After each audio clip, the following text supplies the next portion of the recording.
यह कहानी है राजा धर्मवीर की, जो अपने राज्य में अपनी न्यायप्रियता और करुणा के लिए विख्यात थे। प्रजा उनके प्रति अपार श्रद्धा रखती थी, क्योंकि राजा न केवल दिन में दरबार में न्याय करते, बल्कि रात के अंधेरे में भेष बदलकर अपने राज्य का हाल जानने निकल पड़ते। भिक्षुक का वेश, कभी व्यापारी तो कभी साधारण किसान बनकर वे हर गली हर चौपाल तक पहुँचते। राजा का यही गुण उन्हें असाधारण बनाता था। महल में रानी तारा की चर्चा भी उतनी ही होती थी। वह जितनी सुंदर थीं, उतनी ही चतुर और स्वाभिमानी। उनकी सुंदरता के चर्चे दूर दूर तक फैले हुए थे।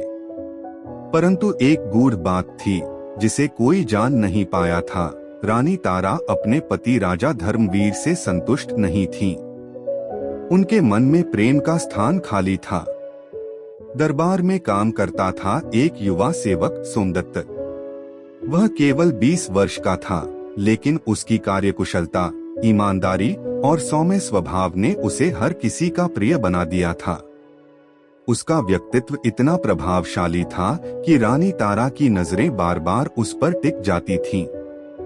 रानी तारा का मन अब विचलित होने लगा था। उनका राजसी जीवन, जिसमें उन्हें हर सुख सुविधा उपलब्ध थी, अब उन्हें उबाऊ लगने लगा। उन्हें सोमदत्त में एक नया आकर्षण दिखने लगा। लेकिन सोमदत्त अपनी मर्यादा में रहते हुए रानी की ओर नजर उठाकर भी नहीं देखता था। वह राजा धर्मवीर के प्रति अत्यंत वफादार था और अपनी जिम्मेदारियों को बखूबी निभाता था। एक रात राजा धर्मवीर अपने साधारण वेश में नगर का भ्रमण कर रहे थे। उन्होंने एक चौपाल पर कुछ लोगों को फुसफुसाते हुए सुना, रानी तारा का व्यवहार कुछ अजीब है। ऐसा लगता है कि उनकी नजर दरबार के किसी सेवक पर है। राजा का दिल धक से रह गया। उन्होंने अपने मन में सोचा, यह तो बहुत गंभीर बात है। क्या यह केवल अफवाह है या सचमुच कुछ ऐसा हो रहा है? राजा ने अगले दिन दरबार में सोमदत्त को ध्यान से देखा। सोमदत्त हमेशा की तरह अपने काम में व्यस्त था। उसके चेहरे पर ईमानदारी और कर्तव्यनिष्ठा झलक रही थी। लेकिन राजा के मन में शक का बीज बोया जा चुका था। उधर रानी तारा ने सोमदत्त को अपने पास बुलाने का बहाना ढूंढ लिया।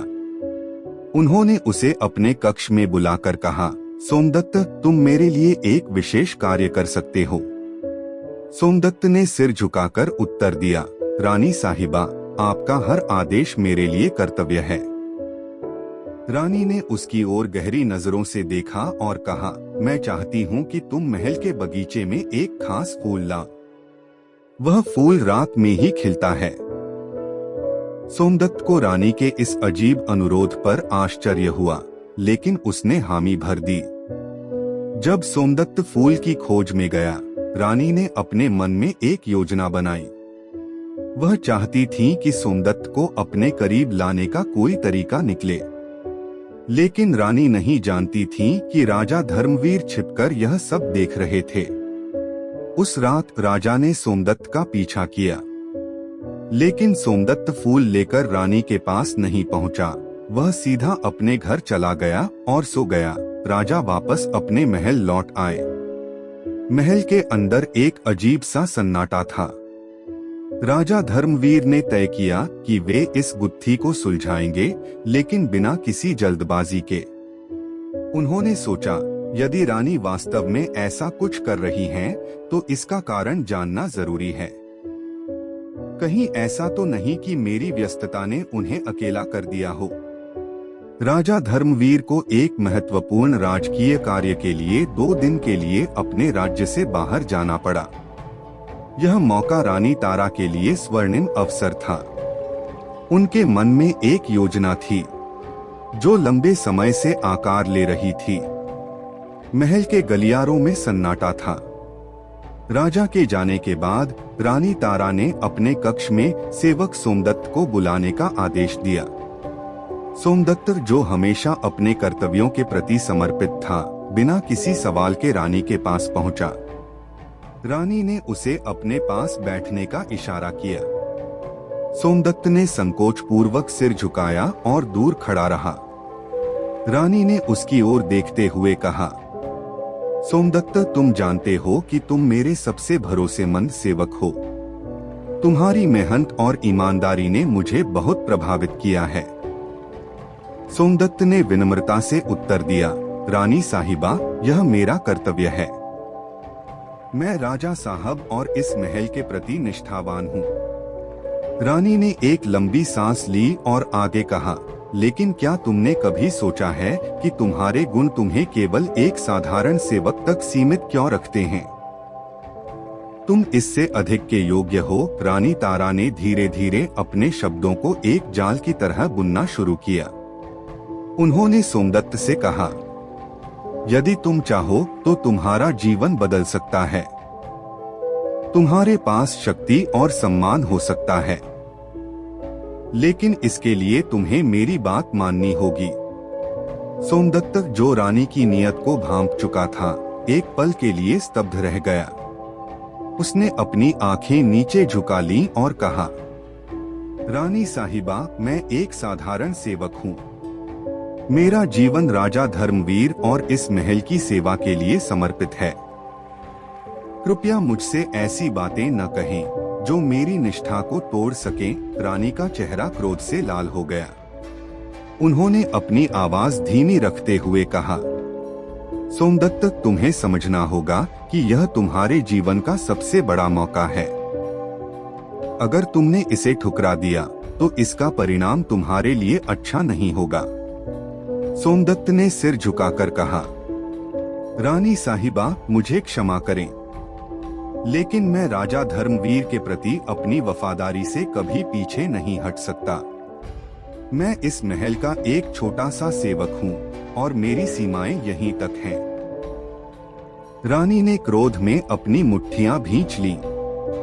उन्होंने उसे धमकी दी, तुम्हें इस महल में कोई नहीं बचा सकेगा सोमदत्त। मैं तुम्हें बर्बाद कर दूंगी। सोमदत्त ने स्थिति की गंभीरता को समझा और तुरंत रानी के कक्ष से बाहर निकलने की कोशिश की। महल के गलियारों में सन्नाटा था और वह किसी तरह अपने कमरे तक पहुंचा। उसने सोचा कि वह इस घटना को किसी को नहीं बताएगा, लेकिन उसके मन में एक डर बैठ गया था। 2 दिन बाद राजा धर्मवीर महल लौटे। रानी तारा ने उनका स्वागत किया और अपनी चालाकी से उनकी नजरों में सोमदत्त के खिलाफ जहर घोलने की कोशिश की। महाराज, रानी ने गंभीर स्वर में कहा, आपके जाने के बाद महल में कुछ ऐसी घटनाएं हुई जो आपकी प्रजा की सुरक्षा के लिए घातक हो सकती हैं। राजा ने चौंककर पूछा, क्या हुआ रानी? स्पष्ट कहो, रानी ने झूठी आंसुओं से भरी आवाज में कहा। सोमदत्त, जिस पर आप इतना भरोसा करते हैं, उसने मेरी इज्जत पर हाथ डालने की कोशिश की। मैं किसी तरह बच पाई। यदि आप उसे सजा नहीं देंगे तो महल की मर्यादा समाप्त हो जाएगी।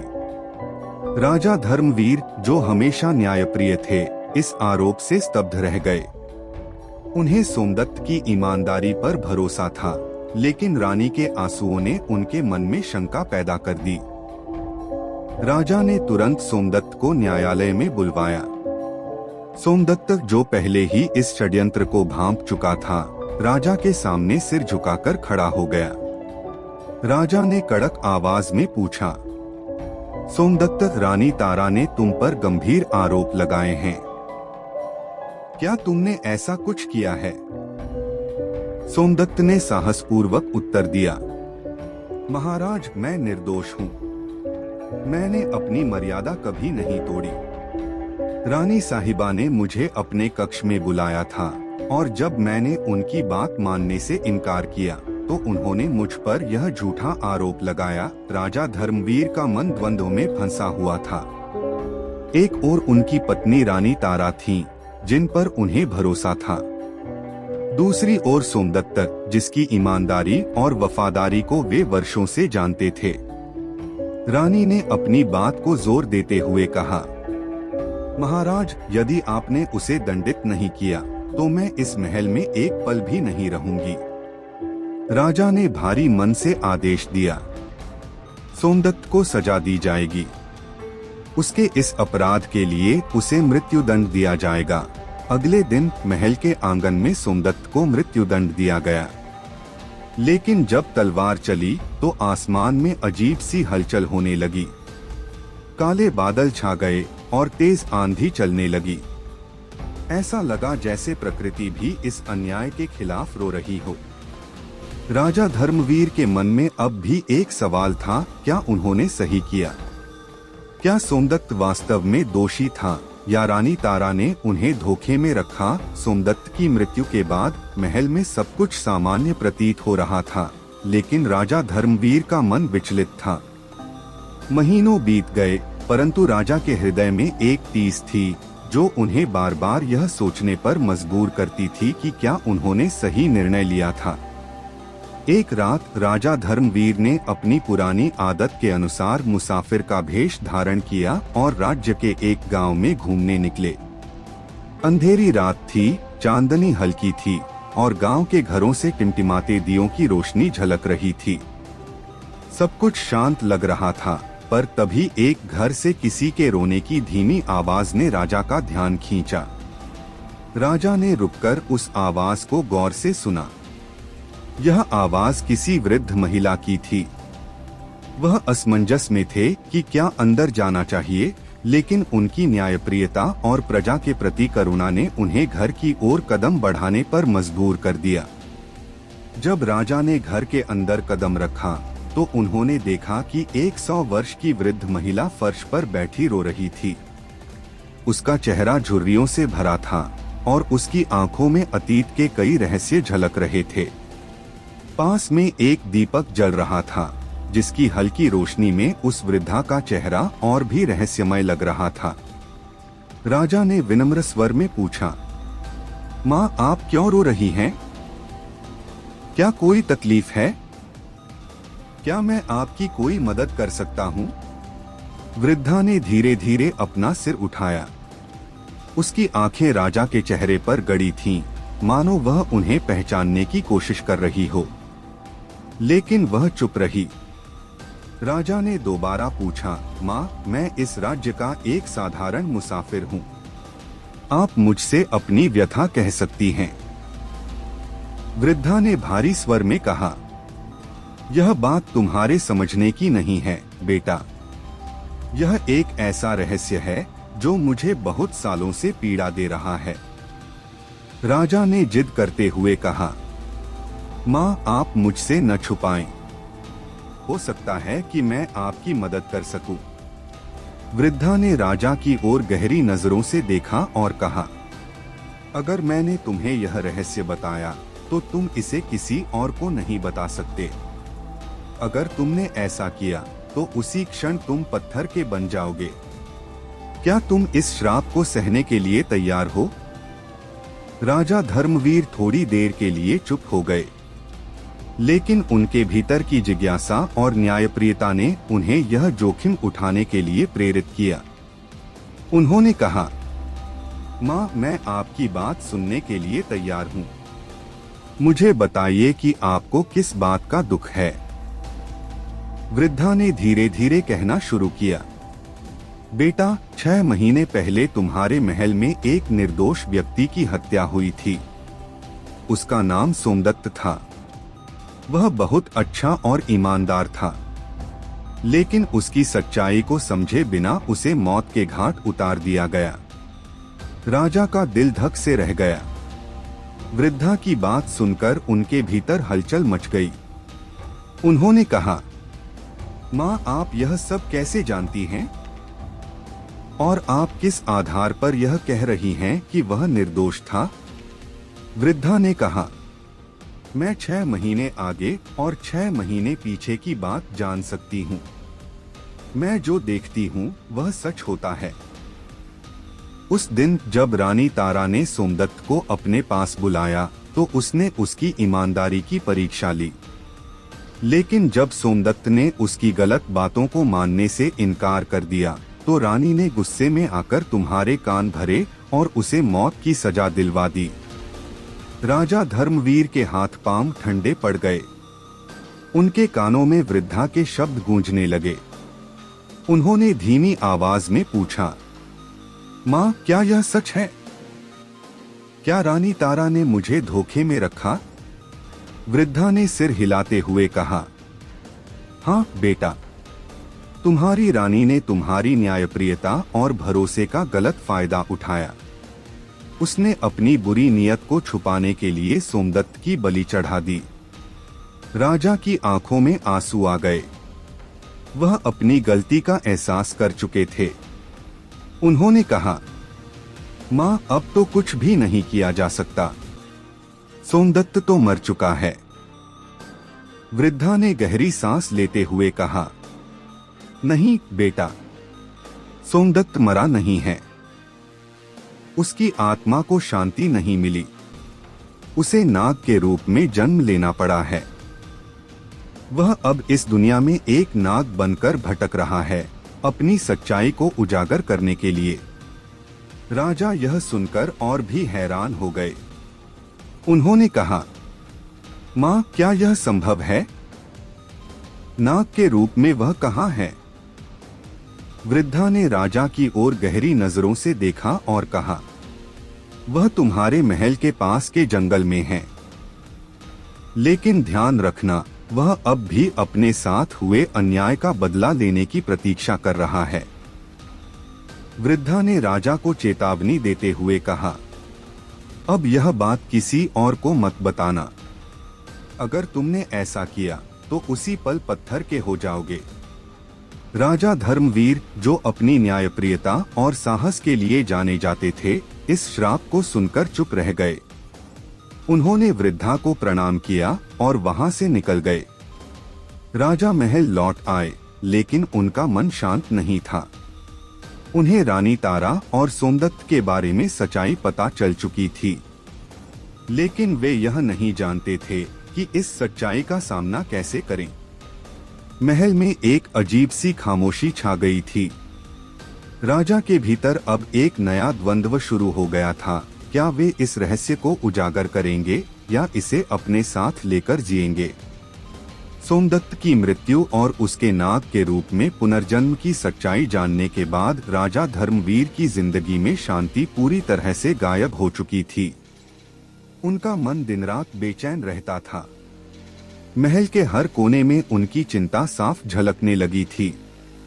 रानी तारा, जो राजा के व्यवहार में बदलाव देख रही थी, लगातार उनके पास जाकर पूछती, महाराज, आप इतने चिंतित क्यों रहते हैं? क्या कोई समस्या है? राजा हर बार कोई बहाना बनाकर टाल देते। रानी, कुछ नहीं, यह केवल राजकीय कार्यों का तनाव है। लेकिन रानी तारा, जो अब भी अपने भीतर छुपे अपराध को छुपाने में माहिर थी, राजा की असली चिंता को समझ नहीं पाई। समय बीतता गया, लेकिन राजा की बेचैनी कम होने का नाम नहीं ले रही थी। सोमदत्त की निर्दोषता का पता चलने और वृद्धा के श्राप की चेतावनी ने उन्हें मानसिक रूप से कमजोर बना दिया था। वह जान चुके थे कि उन्होंने अपनी न्यायप्रियता के साथ समझौता किया है और यह गलती अब उनके सिर पर भारी पड़ रही थी। महीनों बाद एक रात राजा ने फैसला किया कि वह फिर से उस वृद्ध महिला से मिलेगा। वह जानना चाहते थे कि सोमदत्त की आत्मा को शांति देने और अपने पाप का प्रायश्चित करने का कोई उपाय है या नहीं। रात के अंधेरे में राजा मुसाफिर का भेष धारण कर उस गांव में पहुंचे। वह उसी घर के दरवाजे पर पहुंचे जहां से उन्होंने पहली बार रोने की आवाज सुनी थी। उन्होंने धीरे से दरवाजा खटखटाया। वृद्धा ने दरवाजा खोला और राजा को देखते ही पहचान लिया। आ गए तुम बेटा? मैं जानती थी कि तुम लौटोगे। तुम्हारे मन का बोझ तुम्हें चैन से सोने नहीं देगा। राजा ने वृद्धा के चरण स्पर्श किए और कहा, माँ, मैंने बहुत बड़ी गलती की है। मैंने अपनी रानी की बातों पर विश्वास करके एक निर्दोष व्यक्ति को मौत की सजा दे दी। मैं इस पाप का प्रायश्चित करना चाहता हूँ। कृपया मुझे कोई उपाय बताइए। वृद्धा ने राजा की ओर गंभीरता से देखा और कहा, बेटा, पाप का प्रायश्चित करना आसान नहीं है। सोमदत्त की आत्मा को शांति तभी मिलेगी जब तुम उसका सामना करोगे और उसकी क्षमा मांगोगे। लेकिन याद रखना, वह अब नाग के रूप में है और उसकी आत्मा में गुस्सा भरा हुआ है। राजा ने घबराकर पूछा, माँ, मुझे क्या करना होगा? वृद्धा ने कहा, आने वाली नाग पंचमी के दिन जब तुम नदी में स्नान करने जाओगे, सोमदत्त नाग के रूप में तुम्हारे सामने आएगा। वह तुमसे बदला लेने की कोशिश करेगा। लेकिन यदि तुम रास्ते में फूल, दूध और लावा जगह जगह बिछा दोगे तो हो सकता है कि उसका गुस्सा शांत हो जाए। अगर उसने तुम्हें माफ कर दिया तो तुम्हारा प्रायश्चित पूरा हो जाएगा। लेकिन अगर नहीं तो तुम्हें उसका कोप सहना पड़ेगा। राजा यह सुनकर और भी परेशान हो गए। उन्होंने वृद्धा से कहा, माँ, क्या इसके अलावा कोई और रास्ता नहीं है? क्या मैं उसकी आत्मा को शांत करने के लिए कुछ और कर सकता हूँ? वृद्धा ने गंभीरता से उत्तर दिया, नहीं बेटा, अब केवल सोमदत्त ही तुम्हें माफ कर सकता है। तुम्हें उसके सामने जाना ही होगा। राजा महल लौट आए, लेकिन उनकी चिंता और बढ़ गई। रानी तारा ने जब उन्हें चिंतित देखा तो वह फिर पूछने लगी, महाराज, आखिर आप इतनी परेशानी में क्यों हैं? क्या कोई ऐसा कारण है जिसे आप मुझसे छुपा रहे हैं? राजा ने रानी को बार बार टालने की कोशिश की, लेकिन रानी के लगातार सवालों से परेशान होकर उन्होंने कहा, ठीक है, मैं तुम्हें नागपंचमी के दिन नदी के किनारे पर सब कुछ बताऊंगा। रानी, जो अब भी राजा की चिंता का असली कारण नहीं जानती थी, इस उत्तर से संतुष्ट हो गई। नागपंचमी का दिन आ गया। सुबह से ही महल में पूजा अर्चना की तैयारियां चल रही थीं। राजा ने अपनी योजना के अनुसार नदी के किनारे जाने की तैयारी की। उन्होंने अपने सेवकों को आदेश दिया कि नदी के रास्ते में जगह जगह फूल, दूध और लावा रखा जाए। जब राजा नदी के किनारे पहुंचे तो वहां का वातावरण रहस्यमय था। नदी के किनारे एक अजीब सी शांति थी जो राजा के भीतर का डर और बढ़ा रही थी। जैसे ही राजा ने नदी में स्नान करना शुरू किया, एक तेज हवा चलने लगी। नदी के पानी में हलचल हुई और अचानक एक विशाल नाग प्रकट हुआ। उसकी आंखें जलती हुई अंगारों की तरह थीं और उसका फन इतना बड़ा था कि वह आसमान को छूता हुआ प्रतीत हो रहा था। नाग ने गुस्से में कहा, राजा धर्मवीर, क्या तुम मुझे पहचानते हो? राजा ने कांपती आवाज में कहा, सोमदत्त, मैं अपनी गलती स्वीकार करता हूँ। मैंने तुम्हारे साथ अन्याय किया है। मैं तुम्हें माफ करने के लिए प्रार्थना करता हूँ। नाग ने गुस्से में फुफकारते हुए कहा, तुम्हारी गलती केवल एक निर्दोष को मारने की नहीं थी। तुमने अपनी न्यायप्रियता को त्याग दिया था। क्या तुम्हें लगता है कि केवल फूल और दूध से मेरा गुस्सा शांत हो जाएगा? राजा ने हाथ जोड़कर कहा, मैं तुम्हारे सामने समर्पित हूँ। अगर मेरी मृत्यु से तुम्हारी आत्मा को शांति मिलती है तो मैं इसके लिए तैयार हूँ, लेकिन मैं तुम्हारी क्षमा मांगता हूँ। नाग ने कुछ देर तक राजा को देखा। उसकी आंखों में अब भी गुस्सा था, लेकिन कहीं न कहीं राजा की विनम्रता ने उसे थोड़ा नरम कर दिया। उसने कहा, तुम्हारा प्रायश्चित अभी पूरा नहीं हुआ है। यदि तुम सच्चे दिल से क्षमा मांगते हो तो तुम्हें एक कठिन परीक्षा से गुजरना होगा। नाग ने राजा से कहा, मैं तुम्हें वह सच्चाई दिखाऊंगा जिसे तुम अब तक नहीं देख सके। तुम्हारी रानी तारा ने मेरे साथ क्या किया था, यह तुम्हें जानना होगा। केवल तभी तुम मेरे गुस्से को शांत कर पाओगे। राजा ने कांपते हुए पूछा, क्या परीक्षा है सोमदत्त? मैं हर परीक्षा के लिए तैयार हूँ। नाग ने कहा, तुम्हें रानी तारा को न्यायालय में बुलाकर सच्चाई उजागर करनी होगी। अगर तुम ऐसा कर सके तो मैं तुम्हें माफ कर दूंगा। लेकिन याद रखना, अगर तुमने इस सच्चाई को छुपाने की कोशिश की तो तुम्हारा अंत निश्चित है। नागपंचमी के दिन नदी किनारे का दृश्य पहले ही रहस्यमय हो चुका था। राजा धर्मवीर नाग के रूप में पुनर्जन्म में सोमदत्त के सामने प्रायश्चित की याचना कर रहे थे।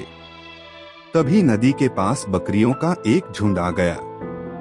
झुंड में लगभग 100 बकरियां थीं और उनके बीच एक बलिष्ठ बकरा भी था। बकरियां अपनी चराई में मग्न थीं, लेकिन यह दृश्य राजा के जीवन में एक अप्रत्याशित मोड़ लेकर आया। नदी के तेज बहाव में अचानक एक सीताफल बहता हुआ दिखा।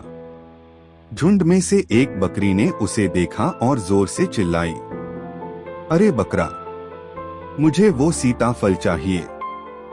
जाओ नदी से मेरे लिए वह सीताफल लेकर आओ।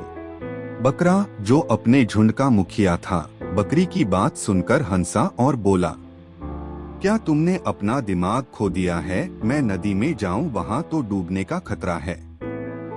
बकरी ने नाराज होकर कहा, मैं कुछ नहीं जानती, मुझे वह सीताफल चाहिए। अगर तुम सच में इस झुंड के मुखिया हो तो जाओ और मेरे लिए वह फल लाओ। बकरी की बात सुनकर बकरा का धैर्य जवाब दे गया। उसने गुस्से में बकरी को अपने सींगों पर उठाया और उसे नदी की तेज धार में फेंक दिया। बकरी पानी में छटपटाने लगी। बकरा फिर झुंड की ओर मुड़ा और गर्व से बोला, तुम मुझे बेवकूफ समझती हो? मैं बकरा हूँ। मैं अपनी ताकत से तुम जैसी 100 बकरियों को अपनी रानी बना सकता हूँ, लेकिन किसी एक की जिद के आगे मैं अपनी जान नहीं गंवाऊंगा। बकरा की यह बात सुनकर राजा धर्मवीर स्तब्ध रह गए। यह दृश्य और बकरा के शब्द उनके लिए एक गहरा संदेश लेकर आए। उन्होंने सोचा, यह बकरा भी जानता है कि अपनी सत्ता और न्याय के साथ कैसे खड़ा रहना है, लेकिन मैं एक राजा होकर अपनी रानी की झूठी बातों में आकर एक निर्दोष का सिर कटवा दिया। क्या मैं इस बकरे से भी कम समझदार हूँ? राजा की आंखों के सामने अचानक वह दिन घूम गया जब रानी तारा ने सोमदत्त पर झूठा आरोप लगाया था। उन्होंने अपनी गलती को गहराई से महसूस किया और उनका हृदय क्रोध और पश्चाताप से भर गया। राजा ने तलवार निकाली और उसकी चमकती धार पर अपनी नजरें गड़ाई। उनके मन में एक ही विचार था, असत्य और अन्याय का अंत। उन्होंने अपनी पूरी ताकत से तलवार उठाई और वहीं नदी के किनारे खड़ी रानी तारा का सिर धड़ से अलग कर दिया। रानी का सिर कटकर नदी में गिरा और पानी की धार उसे अपने साथ बहा ले गई। रानी की मृत्यु के साथ ही राजा के मन में वर्षों से जमा हुआ बोझ और पश्चाताप का भार हल्का हो गया। जैसे ही राजा ने यह किया, नदी में हलचल हुई। सोमदत्त, जो नाग के रूप में था, ने अपने फन को झुकाया और कहा, महाराज, आज आपने सच्चे न्याय का पालन किया है। आपने अपनी भूल को स्वीकार कर उसे सुधारने का साहस दिखाया। मैं आपको माफ करता हूँ। मेरी आत्मा को अब शांति मिलेगी। सोमदत्त ने धीरे धीरे अपना नाग रूप छोड़ दिया और एक प्रकाश पुंज में बदलकर आसमान में विलीन हो गया। राजा धर्मवीर ने उस दिन एक महत्वपूर्ण निर्णय लिया। उन्होंने प्रण लिया कि अब से वह कभी भी किसी के कहे पर बिना सत्य की जांच किए निर्णय नहीं करेंगे। उन्होंने अपनी प्रजा से भी यह वचन लिया कि वे सच्चाई के लिए हमेशा आवाज उठाएंगे, चाहे वह किसी भी रूप में हो। राजा धर्मवीर ने अपने राज्य में फिर से न्याय और सच्चाई की स्थापना की। उन्होंने अपने अनुभव से सीखा कि सच्चा राजा वही होता है जो हर परिस्थिति में सत्य और न्याय के साथ खड़ा रहता है। उनकी यह कहानी उनके राज्य और आसपास के क्षेत्रों में पीढ़ियों तक याद की जाती रही। इस प्रकार राजा ने अपने जीवन में सबसे बड़ा सबक सीखा और अपने राज्य को एक बार फिर से खुशहाल और न्यायप्रिय बना दिया। तो दोस्तों, यह कहानी आपको कैसी लगी कमेंट में हमें जरूर बताएं और इसी तरह के कहानी के लिए हमारे चैनल को लाइक और सब्सक्राइब करें ताकि हमारा अगला वीडियो आप तक सबसे पहले पहुंचे। जय हिंद।